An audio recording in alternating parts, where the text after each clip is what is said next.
네, 반갑습니다. 마르스 김동석의 리얼 주식입니다. 오늘 마르스 김동석의 리얼 주식은 폭락하자마자 외국인이 바닥에서 쓸어 담은 주식 딱 한 개입니다. 최근에 주식이 바닥을 찍을 때 외국인들이 좀 열심히 사모은 기업이 있습니다. 최근에 반도체랑도 상당히 깊은 연관이 있는 기업이기 때문에 여러분들이 꼭 알고 가셔야 된다 말씀드리면서 영상 끝까지 꼭 시청하시길 바라겠습니다. 최근에 댓글로 응원해 주시는 분들이 너무 많습니다. 그래서 너무너무 감사하고요. 덕분에 조회수도 상당히 긍정적으로 나오는 것 같습니다. 그래서 여러분들이 앞으로도 댓글 많이 달아주시면은 제가 더 열심히 영상 준비할 테니까 꼭 댓글 많이 많이 달아주시면 감사하겠습니다. 그다음 최근에 좀 감사한 마음에 제가 이제 이슈가 되고 있는 로봇 자율주행 시장 전망 관련주 자료집 저희가 무료로 나눠드리고 있습니다. 이 자료집 받고 싶다 하시면 영상 끝까지 꼭 시청하시고 오늘 영상 바로 시작하겠습니다. 일단 최근에 제일 중요한 거는 반도체에 대한 성장이라고 보시면 될 것 같은데, 사실 반도체 가격만 올라가면 안 되겠죠. 판매량이 늘어야 됩니다. 그러다 보니까 최근에 이 삼성전자, SK하이닉스 실적에 상당히 관심이 많은 상태입니다. 그래서 메모리 슈퍼사이클 덕분에 올해 3분기 삼성전자와 SK하이닉스 두 기업 모두 영업이익이 약 10조 원을 넘어갈까라는 좀 관측, 전망이 나와주고 있습니다. 아직 실적이 안 나왔어요. 안 나오고 이 삼성전자는 조만간 정말 바로 다음 나오는데, 일단 SK하이닉스는 창사 이래 처음으로 분기 영업이익이 10조 원을 돌파하지 않겠냐라는 기대감이 나와주고 있고요. 근데 사실 SK하이닉스랑 지금 삼성전자랑 둘이 지금 실적이 비슷한 것 같다라는 거는 누가 자존심 상해야 돼요? 삼성전자가 자존심이 좀 상해야 됩니다. 3분기 삼성전자의 영업이익 컨센서스는 10조 1419억 원입니다. 그러니까 두 개의 지금 분기 실적이 똑같다, 뭐 그럴 것 같다라고 생각을 하는 거예요. 그래서 이중 반도체 부분의 영업이익은 5조 원 내외다라고 하는 거고, 사실 SK하이닉스의 영업이익 대부분은 반도체잖아요. 그러면은 사실 절반이라고 보시면 될 것 같아요, 삼성전자가. 그래서 범용 디램 가격 상승세가 지속하고 있고 AI 메모리 수요가 늘어나리란 기대에 삼성전자 실적 전망도 올라가고 있습니다. 대부분 이제 이 가격에 대한 전망도 많이 올렸습니다. 그래서 목표치도 대부분이 뭐 10만 원은 그냥 훌쩍 넘어간 상태다라고 보시면 될 것 같아요. 근데 여기서 이제 중요한 게 뭐냐? 지금 뭐 반도체 이번에 실적이 좋게 나온다는 건가요? 그게 아니죠. 여기서 더 한 단계 넘어가려면은 생산량을 늘려야겠죠. 그래서 지금 뭘 하고 있다? 공장을 빠르게 짓고 있는 상태입니다. 지금 생각보다 너무 많은 사람들이 반도체 수요가 늘고 있고 관심 많고 앞으로도 더 이 공급을 많이 해야 되다 보니까 거기에 대한 이 반도체를 기존에 공장이 뭐 작년에 들어가서 뭐 올해 말이나 내년 초에 뭐 완공이 될 거다라고 생각했다면은 그걸 빨리빨리 지금 앞당기고 있다라고 얘기를 하는 거죠. 삼성은 평택 공장 준공 시점을 기존 목표보다 3개월 앞당겼습니다. 한 분기 정도 일단 최대한 빠르게라는 게 느껴지는 거죠. SK하이닉스도 용인 클러스터 공사에 더 많은 비용을 투입했습니다. 그래서 평택 캠퍼스 공사를 맡은 삼성물산과 삼성 E&A, 삼성중공업 등은 이번 공사 준공 종료일을 2027년 7월에서 4월로 앞당긴다 발표했고요. 그러니까 급하다는 거죠. 그만큼 3개월이라도 빨리 만들어야 된다. 삼성 평택 캠퍼스 4공장에서는 10나노급 6세대 공정 디램이 생산될 예정이고요. 그게 우리가 흔히 알고 있는 차세대 HBM의 HBM4가 적용이 됩니다. 그래서 HBM4로 지금 넘어가는 단계가 어떻게 보면 삼성전자한테 가장 중요한 시기입니다. 왜냐하면 HBM3까지는 졌다 치는데 4부터는 또 열심히 달려서 좀 비슷하게라도 맞춰놔야 되거든요. 그래서 SK하이닉스도 용인 클러스터 공사를 담당하는 까뮤 ENC 당초 계약 금액이 약 1,400억 원이었는데 2,400억으로 늘었다. 뭐 늘었다는 이유는 규모가 늘었거나 아니면 속도를 좀 빨리 하기 위해서 뭔가 늘었거나 여러 가지 이유로 늘었죠. 이게 단순히 그냥 가격이 올라서는 아니다, 원자재 가격이 올라서 올랐어요라고 하는 건 아니다라고 보시면 될 것 같습니다. 그래서 반도체 공장에 대한 건설이 좀 확대되고 있는 상태입니다. 빨리빨리 하자. 3개월이라도 뭐 단 몇 개월이라도 빨리 짓거나 좀 더 넓게 짓거나 많이 짓자라고 하고 있는 상황입니다. 아, 그렇구나. 지금 반도체 건설을 최대한 빨리, 그 다음에 생산량을 최대한 많이 늘리려고 노력을 하고 있구나 보시면 될 것 같은데, 중요한 건 뭐냐, 이 공장이 그냥 뭐 땅 위에다가 짓기만 한다고 돌아가는 게 아닙니다. 지어서 중요한 건 뭐냐면은 전기가 있어야 돼요. 근데 공장 돌리는데 전력이 얼마나 들어갈까요? 엄청 들어갑니다. 사실 데이터 센터에 거의 준하는 수준이라고 볼 수가 있는데, 호남 지역에서 생산되는 재생에너지를 수도권 반도체 단지로 끌어올리는, 그러니까 끝에서 끝으로 끌어올리는 거예요. 송전선로 건설이 속도를 낼 걸로 전망이 됩니다. 왜냐하면 수도권 근처에는 이 전기가 나올 데가 없어요. 그리고 근처에다 원전을 짓는다 한들 사실 원전 짓는데 너무 오래 걸립니다. 그래서 용인 반도체 클러스터에 전력을 넣는 데까지 지금 당장 뭘 건설한다 그러면 시간이 너무 오래 걸려서 있는 거를 땡겨오는 게 가장 핵심이다, 중요하다 보시면 될 것 같아요. 그래서 전남 해남에서, 해남이면은 저 땅 끝에서 장성, 해남에서 위쪽에 있는 데죠. 345kV 송전선로가 전력망 확충 특별법의 첫 적용 사업으로 선정이 됐습니다. 그래서 위로 올라오기 위한 첫 관문이에요. 해남에서 장성으로 올라와야 되는 거죠. 그래서 반도체 메가 클러스터의 전력난 해소를 위한 에너지 고속도로 구상도 본격화 전망입니다. 그러니까 이렇게 있으면은 보통 이제 전기가 이 밑에서 만들어져요. 우리가 생각하는 원전도 밑에 있죠. 대부분 다 여기 깔려 있습니다. 그래서 이 전력을 이 수도권으로 끌어올려야 돼요. 왜? 이 주변에서 사실 써봤자 전기가 제한적이고 남는 전기도 많아요.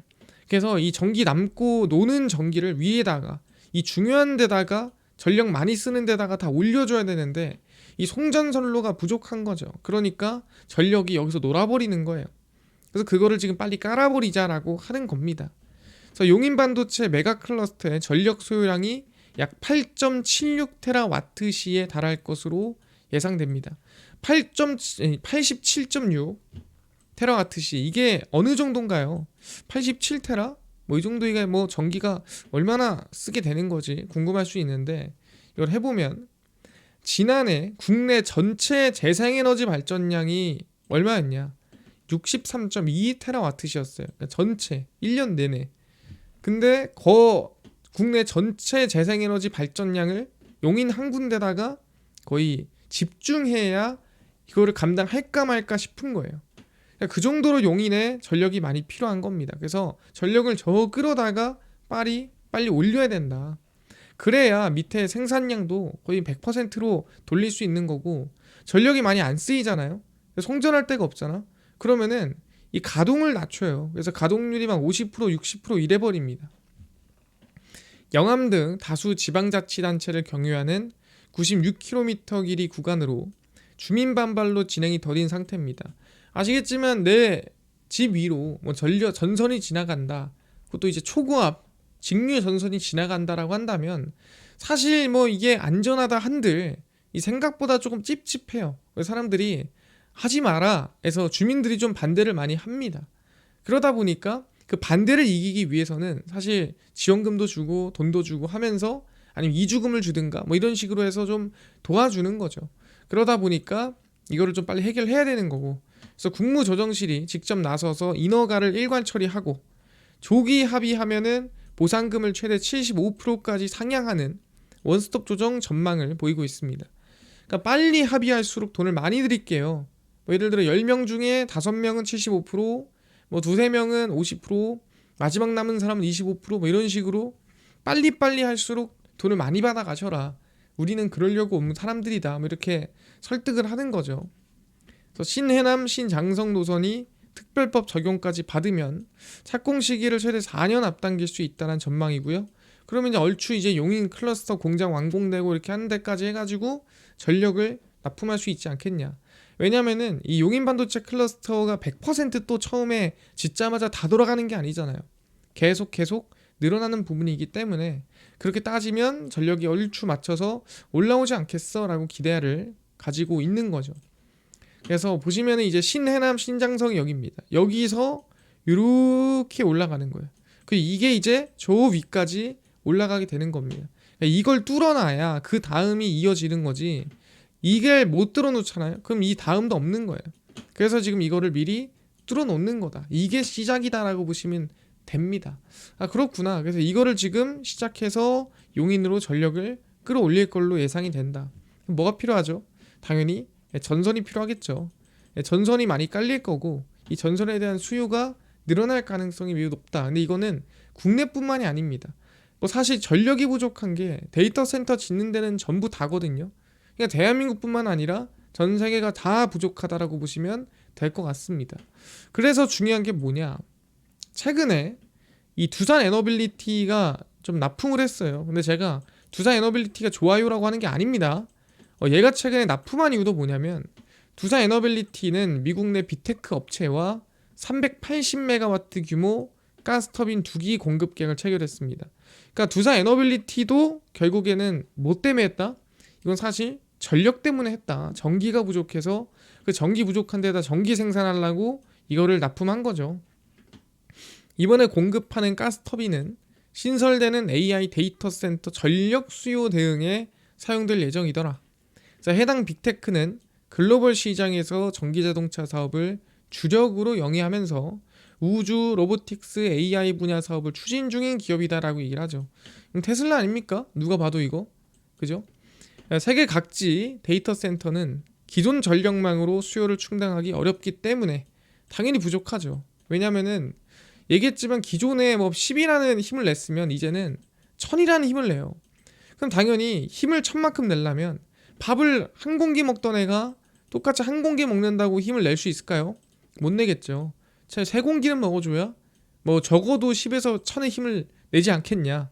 그래서 전력을 더 먹여줘야 된다라고 생각하시면 됩니다. 그래서 국내뿐만 아니라 이제 글로벌적으로도 전력 부족이 상당히 높다, 강하다라고 보시면 될 것 같아요.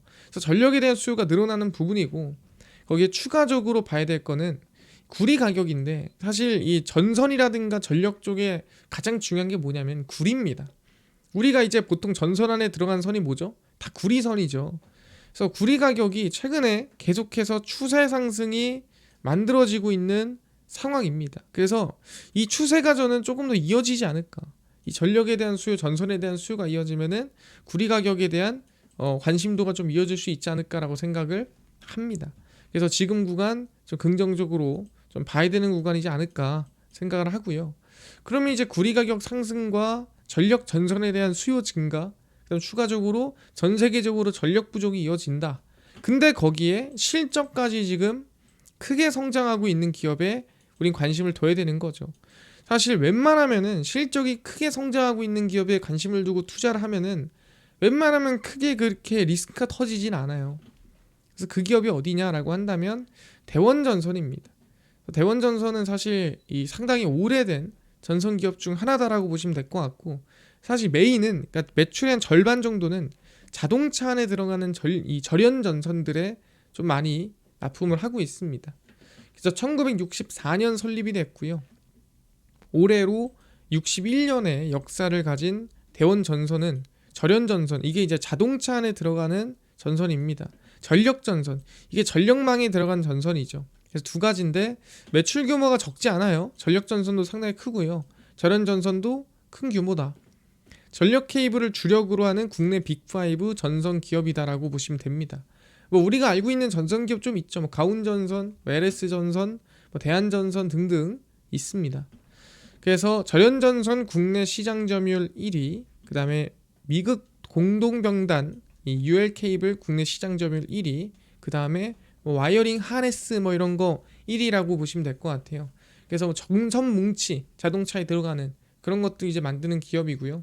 실제 전력 전선도 납품하는 기업이다라고 보시면 될 것 같습니다. 그래서 이번에 이 올해 좀 매출 규모 또는 비중을 보면은 전선 부분 매출이 전원 배선용 절연전선, 이게 이제 아까 얘기한 자동차 안에 들어가는 게 한 절반 되고요. 그다음에 전력 송배전용 전선이 35.5%쯤 되고 있는 상태입니다. 근데 이거를 굳이 왜 자동차에 전선 배치하는 기업까지 가져왔니? 라고 할 수 있는데 일단 전력 손배정률도 매출이 좀 높긴 하지만 추가적으로 최근에 자동차 납품하면서 실적이 좀 개선되는 부분도 있습니다. 그래서 이것도 좀 긍정적으로 봐야 된다. 왜냐면 전기차로 바뀌면서 전선이 훨씬 많이 늘어나고 있어요. 그렇기 때문에 관심도가 늘어난다. 직접 해외를 누비면서 해외 사업 수주를 위해 뛰고 있고요. 올해 싱가포르 수주를 시작으로 제2, 제3의 성과가 나올 것으로 기대한다. 그러니까 대원전선이 이 매출이 대부분이 내수입니다. 그러니까 국내에서 매출이 많이 나요. 근데 해외로 난다. 이거는 상당히 이 주가에 긍정적이고 실적에 긍정적인 영향을 줄 수 있다라고 보고 있습니다. 그래서 실적 보시면은 뭐 얼마나 좋다고, 지금 2022년, 3년, 4년으로 봤을 때 매출액 규모 같은 경우에는 2022년도가 더 높고요. 23년도에 살짝 꺾였어요. 그 대신에 영업이익은 좀 늘었죠. 그래서 23년부터 매출액은 봐야 되는 부분이고요. 23, 24, 그다음 25까지 보시면 될 것 같은데 지금 131억, 143억이죠. 25년도 영업이익과 매출액을 보시면 현재 이미 상반기에 3천억이에요. 작년에 1년이 5,500억인데 이미 상반기에 3천억, 그 다음에 상반기에 이미 137억입니다. 작년에 1년에 144억 팔던 애가 영업이익이 지금 상반기에만 134억이다. 그럼 충분히 1년 내내 따지고 보면은 뭐 그냥 정비례로 계산을 해봐도 뭐 20, 한 200, 한 270억 뭐 요 정도는 뭐 기대해 볼 수 있지 않을까 생각하는 거고, 그렇지 않더라도 한 200억 이상은 나오겠죠. 그래서 매출과 영업이익 성장세가 상당히 올해가 가파르다. 그래서 우리가 관심을 좀 둬야 될 것 같다라고 생각을 하고 있습니다. 그래서 지금 대원전선을 보시면은 올해 솔직히 얘가 그렇게 멋진 모습을 못 보여줬어요. 다른 전선 기업들에 비해서. 근데 지금 1분기, 2분기 실적으로 보여주는 거 보면은 얘는 좀 관심을 가져봐도 되는 구간인 것 같다라는 생각이 듭니다. 지금 이 실적 같은 경우에도 꽤나 낮은 편이에요. 그러니까 이 실적 대비해서 기업 가치가. 그래서 지금 구간이 저는 저평가 구간이 맞는 것 같다. 관심을 좀 둬야 될 것 같다 생각하니까 대원전선 좀 크게 열어놓고 관심을 두면 좋지 않을까 생각을 해봅니다. 이해됐습니다. 그래서 지금 사실 실적 대비해서 저평가된 기업 찾기가 좀 쉽지 않아요. 쉽지 않은데 그 중에서도 좀 반도체 전력과 연결이 돼 있으면서 충분히 올해 상반기 실적이 상당히 잘 나온 기업이라고 한다면 대원전선 관심을 좀 둘만 할 것 같다 말씀드리겠습니다. 이해가 됐고요. 이뿐만 아니라 아까 뭐 로봇, 자율주행, 시장 전망 관련주 총정리한 자료집을 그러니까 무료로 나눠준다고 했는데 혹시 이거 어디서 받을 수 있나요? 또는 당일 급등이 예상되는 단타 종목을 매일 무료로 나눠드리려 하고요. 장 시작 전에 급등이 예상되는 뉴스라든가 또는 시황, 그 다음에 테마주라든가 매매법 전부 다 무료로 좀 나눠주세요 하시는 분들이 있어서 김동석 대표가 100% 무료로 나눠드리고 있습니다. 바로 김동석의 리얼 주식 연구소라는 100% 무료 어플이고요. 이 어플은 내가 아이폰을 씁니다. 앱스토어에서 무료로 설치 가능하고, 갤럭시를 씁니다. 구글 플레이 스토어에서 무료로 설치 가능합니다. 그래서 무료로 설치하고 나면은 전화번호 같은 거 뭐 적어야 되나요? 개인정보? 아무것도 필요 없습니다. 개인정보 쓸 필요도 없고요. 뭐 적을 필요도 없고 제가 받아봤자 쓸 데도 없어요. 무료입니다. 근데 제일 중요한 게 뭐냐면 저희는 금융감독원의 인가를 받은, 정식 인가를 받은 투자 자문사입니다. 그래서 믿으셔도 되고요. 여러분들한테 바라는 거 없어요. 제가 중요한 글을 쓰면은 어플에서 푸시 알람이 가거든요. 그리고 알람에 대해서 허용, 승인 뭐 이런 것만 해주시면 됩니다. 어플 처음에 다운로드 받을 때 뜨거든요. 그래야 중요한 걸 쓴 게 여러분들한테 연락이 가니까 알람만 허용해 주시면 되고요. 그래서 구글 플레이 스토어 접속하시면 이렇게 김동석의 리얼 주식 연구소라고 어플이 뜹니다. 그래서 100% 무료로 설치 가능하니까요. 꼭꼭꼭 무료로 설치를 하셔라 말씀드리고요. 무료로 설치를 하고 나면은 이렇게 어플이 화면에 뜨게 됩니다. 당일 리얼 추천주가 당일 급등 예상 종목을 무료로 알려드리고, 급비 분석이 장 시작 전 시황, 급비 자료가 테마주라든가 매매법 무료로 나눠드리고 있습니다. 아까 얘기했던 로봇, 자율주행, 저희 시장 전망 관련주 자료집 어디서 확인할 수 있나요? 리얼 추천주 누르시고요. 들어가시면은 저희가 로봇 이 정책, 이 트럼프 정책 수혜 리포트 해가지고 안에 로봇 자료집 올려놨습니다. 그래서 이거 누르고 들어가시면 맨 밑에 저희가 하반기 로봇, 자율주행, AI 소프트웨어, 우주항공, AI 반도체, 로봇, 테슬라, 전기차 다 무료로 나눠드리니까 받아가시고요. 믿져야 본전입니다. 그리고 리얼 추천주에서는 저희가 이번에 하반기에 좀 주도주가 나올 수 있을 만한 종목들을 같이 분석하고 공부하는 저희가 이 무료 카카오톡방을 오픈하려고 합니다. 혹시 나는 궁금하다 또는 나는 참여하고 싶다 하시면 여기 있는 글 한 번씩 읽어보시면 될 것 같습니다. 그리고 이제 10월 13일, 10일, 2일, 1일 추천주도 매일매일 무료로 나눠드리고 있고요. 저희 급비 분석은 장 시작 전 시황입니다. 해외 증시부터 국내 이슈까지 저희가 장전에 매일매일 무료로 정리를 해드리고 있고요. 급비 자료는 당일 있었던 이슈 관련주 장마감하고 무료로 올려드리고 있습니다. 그래서 김동석의 리얼 주식 연구소 저희가 100% 무료로 매일매일 운영하고 있으니까 꼭 확인하시고 얻어가시고요. 뿐만 아니라 저희 김동석의 리얼 주식 유튜브 여러분들의 사랑으로 커갑니다. 여러분들 댓글 하나하나 힘 정말 많이 되니까 꼭 달아주시고요. 유튜브 구독 부탁드리면서 오늘 영상 여기서 마치고 다음번에 더 좋은 영상으로 찾아뵙도록 하겠습니다. 감사합니다.